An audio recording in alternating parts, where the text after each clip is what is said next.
अस्सलाम वालेकुम दोस्तों। तो मैं लवोफ पहुंच गया हूं। तो ये सेंटर तो काफ़ी खूबसूरत है।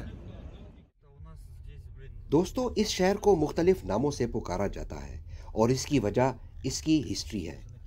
रूसी में इसको लवोव बोलते हैं और इंग्लिश में इसको लिवीव। इस शहर की टोटल आबादी 7 और 8 लाख के बीच में है। और इस शहर का मेन अट्रैक्शन जो है वो है सिटी सेंटर, जो कि यूनेस्को वर्ल्ड हेरिटेज लिस्ट में मौजूद है।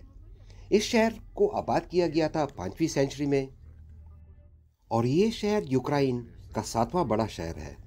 दोस्तों, इस शहर की अहमियत को समझने के लिए हमें थोड़ा सा हिस्ट्री में जाना पड़ेगा। और हिस्ट्री बहुत ही मुनफरिद किस्म की है जो इस शहर को अलग करती है और शहरों से। तो आजकल के पॉलिटिकल हालात की वजह से यूक्रेन दो हिस्सों में बटा हुआ है। एक है ईस्टर्न यूक्रेन,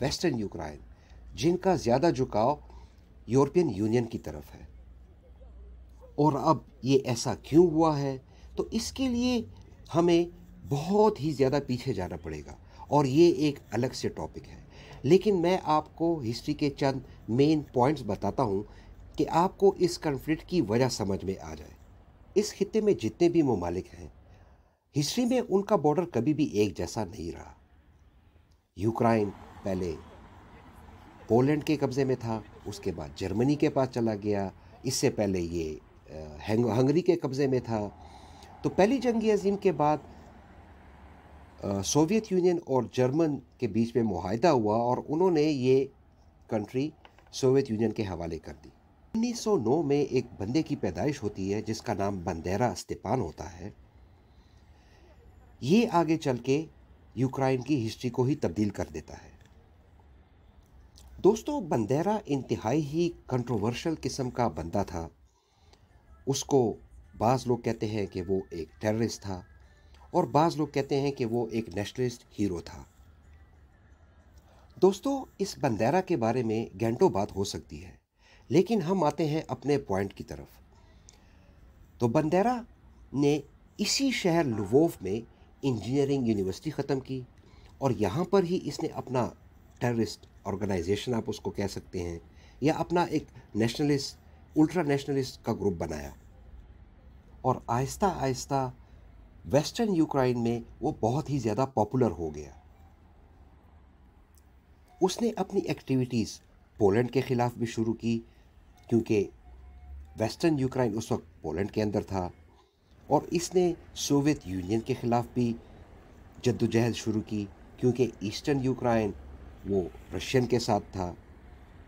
पोलैंड के एक मिनिस्टर को कत्ल करने के बाद इसको पकड़ा गया और इसको सज़ाए मौत हो गई, लेकिन उसको उम्र कैद में तब्दील कर दिया गया। और उसके बाद जब दूसरी जंग अज़ीम आई तो जर्मन लोगों ने इसको वहाँ से छुड़ा दिया और इसने खुलकर सेकेंड वर्ल्ड वॉर में जर्मनी का साथ दिया और इसने बहुत ज़्यादा एक्टिविटीज़ की और सोवियत आर्मी को बहुत ही ज़्यादा नुकसान पहुंचाया। तो दोस्तों, इसके बारे में मैं आपको बहुत कुछ बता सकता हूँ, लेकिन फिर ये पॉलिटिक्स में आ जाएगा। तो हम आते हैं अपने मेन पॉइंट की तरफ। दोस्तों, बंदेरा दूसरी जंग अज़ीम के बाद म्यूनिख चला गया और 1959 में उसको एक केजीबी के एजेंट ने कत्ल कर दिया। उसके बाद इसकी एक्टिविटीज़ यूक्रेन में जो थी वो ख़त्म हो गई तकरीबन। दोस्तों, जैसे कि आपको पता है कि आइडियोलॉजी कभी भी ख़त्म नहीं होती। तो बंदेरा तो मर गया, लेकिन उसकी आइडियोलॉजी रह गई। और जब 1991 में यूक्रेन को इंडिपेंडेंसी मिली सोवियत यूनियन से, तो इस आइडियोलॉजी ने फिर सर उठाना शुरू कर दिया और उन्होंने खुलकर रशिया की मुखालफत शुरू की और उनसे अपने नफ़रत का इजहार किया। तो दोस्तों, यूक्रेन नेशनलिस्ट का जो गढ़ है वो है लवोव शहर, जिसमें इस वक्त हम मौजूद हैं। और इस शहर के लोगों ने बंदेरा का एक बहुत बड़ा मॉन्यूमेंट बनाया, जिसकी बहुत ज़्यादा मुखालफत की गई सारी दुनिया में और ख़ासकर रशियन फेडरेशन ने। और ये वजह बनी इनके बीच में इख्तिलाफ की और बात बढ़ते बढ़ते जंग तक आ गई, जैसे कि आपको पता है, ये एक सियासी मसला ही नहीं बल्कि आइडियोलॉजी का मसला भी है। और खुदा ना करे अगर इन दोनों मुल्कों के दरमियान जंग छिड़ती है तो हिस्ट्री में लवोव शहर एक दफ़ा फिर उल्ट्रा नेशनलिस्ट लोगों का शहर तस्वुर किया जाएगा। दोस्तों, यूक्रेन और रशिया के इख्तिलाफात की हज़ार वजूहात हैं, लेकिन सबसे बड़ी वजह बंदेरा स्टेपान की आइडियोलॉजी है। और यकीन माने कि इस आइडियोलॉजी की वजह से लाखों लोग मरे हैं अब तक।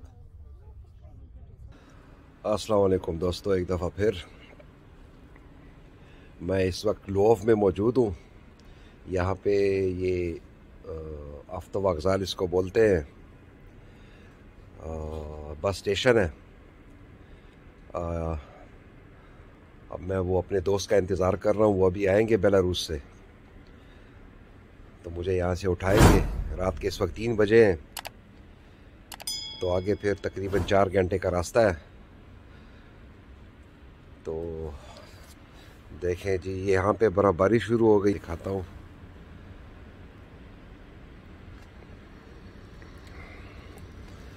अभी कम हो रही है, लेकिन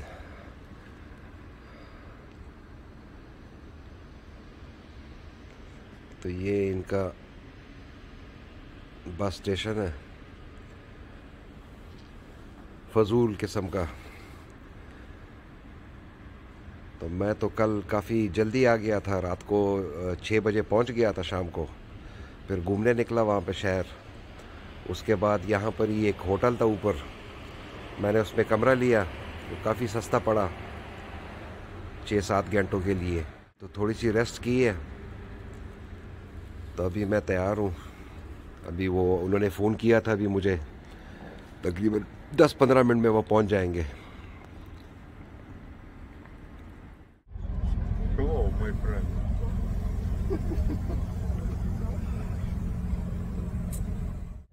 दोस्तों, अगर मेरी ये कोशिश आपको अच्छी लगी हो तो प्लीज़ आप इस चैनल को सब्सक्राइब करें, कमेंट करें और दोस्तों के साथ शेयर करें।